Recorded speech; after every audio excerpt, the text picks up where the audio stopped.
guys, this is going to be a quick video on my tachometer that I just put into my 95 Toyota Tercel. Go ahead and get in the car here. Show you just exactly what I did. So here's the tach. As you can see, I'm going to show you from out here. I drilled a hole through the dashboard and the wire bundle went straight through there. And if I can show you guys just exactly where I hooked everything up. I don't know how well y'all can see under here. You really can't, but the ground wire I ran, there's a one of the grounds to the car that comes straight down in here and goes right into the side of the body there. So that's where I put the ground. Now the light and the power, I did try and run the light to the dimmer switch, but I just could not get that to work right with the light that's inside the tach. So it is always on when the car is on. Now when it's off, obviously you can see there's no lights on. Well, you can't really see, but just take my word for it. So what I went ahead and did was I ran the power wire for the tach into the power for the auxiliary. And, you know, that's typically what people do on the forums. I'll get to more than that in a minute. And the light, seeing as how I only want it turned on when the car is turned on, I ran it into the power lead for the stereo.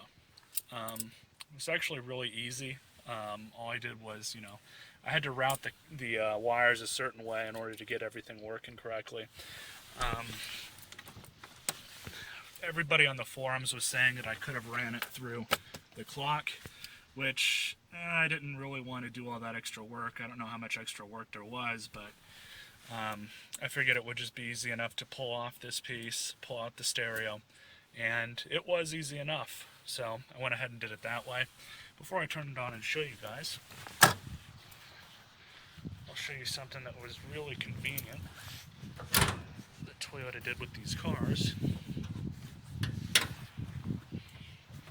As you can see here, that's the green wire right there that goes into the tach signal. The tach signal is a black wire with a blue stripe on it. Now the cool thing about these Tercels is they're heavily based on the Paseo, or the Paseo is heavily based on this car. So essentially, if I had wanted to, it was, believe it or not, a little bit extra work, I could have swapped a Paseo cluster in here that already had the tach in it. There's a bunch of how-to guides on the forums on how to do that, but this was really a lot easier, and I didn't really feel like spending $100 on a new cluster with the mileage being off and such. So I just went ahead and put the standalone tachometer in.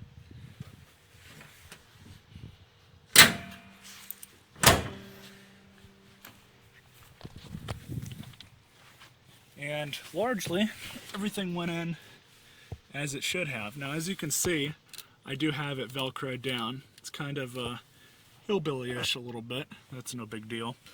It did come with a mount, but there is no place to mount this thing that was really in a good area.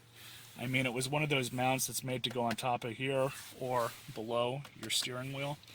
And, you know, off to the sides too, of course, but that would have got in the way of that stock and this one as well. And we've got the ignition right here. So I couldn't really have done it that way. As you can see, it's also a little bit longer.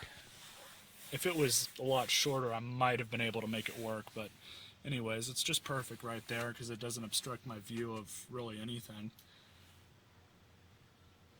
And it's, you know, just glance over it whenever I need to. Now, let's go ahead and start the car. Get my key out. Not too many damn keys. Turn off the stereo. Now, let's see here. The light is on, but you guys can't see it. Kind of can right there. Anyways, let's go ahead and turn her on. And there you have it. The tach was $30. You can find it at AutoZone for that price, but I had bought mine off Amazon as I was buying a bunch of other stuff off Amazon anyways and just added it to the cart. This, according to the forums, these Tercels redline at 5,800 RPM.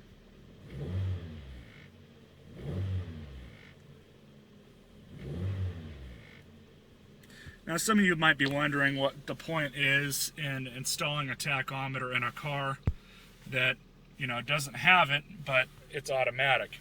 There really wasn't too much of a point. It's just something that I kind of wanted to do for, since I bought the car.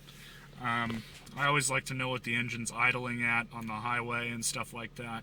And largely it's, it's kind of easier to, not as easy with a 5-speed or even a 4-speed to miser your gas, but, should make it a little bit easier. And that's really what I've been doing this morning. The car now has 115,000 miles on it. I think I bought this with 109,000, 108,000, somewhere around there. I honestly don't remember. It's actually due for an oil change here in about 600 or 700 miles. So everything on it works good. As I said before, the car is on, as you can tell, but I'm going to go ahead and turn it off. And there you go. Light turns off with the car. So unfortunately, it is going to be on when it doesn't need to be on, but at least now I can, see it during the nighttime. It's really no big deal. When I installed one of these in my Ranger that I had, it, same way. I didn't wire it into the dimmer switch. I think I wired it into the stereo power. I honestly don't remember. But anyways, everything went smoothly. These things are well worth their money. I mean, they're really cheap. I didn't want to stick one of those big rice rocket ones in here. That's not really what I'm about. But anyways, hope you guys enjoyed this video. If you have any questions or comments, this obviously isn't a how-to video, but as I said before, it is relatively easy to install.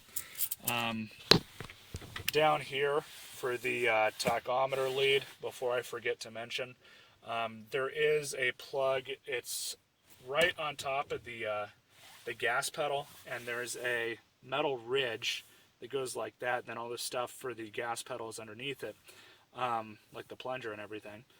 But on top of that, there's a plug in the engine bay that you can remove. It's a rubber plug, and it's a perfect pass-through for your tachometer lead to that wire right there. Now, I will say the other way you could have done it is, I'm not sure about this, but I think it's already wired to the cluster as well. I think it does have that wire. However, I thought this way was a lot easier, less stuff to unbutton.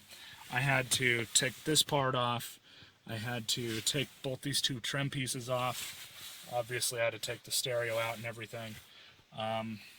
Really wish this car had a tilt wheel, because then I could have just tilted the wheel up and it would have been able to get myself under there a little easier. But for the most part, everything went all right. And for those of you who are wondering, it's a Sun Pro Super Tac 2. Decided to go with this brand because of the one that I had in my Ranger was the exact same one. And I never had a problem out of it. So that's what I went ahead and did. Till next time, guys, you all stay classy.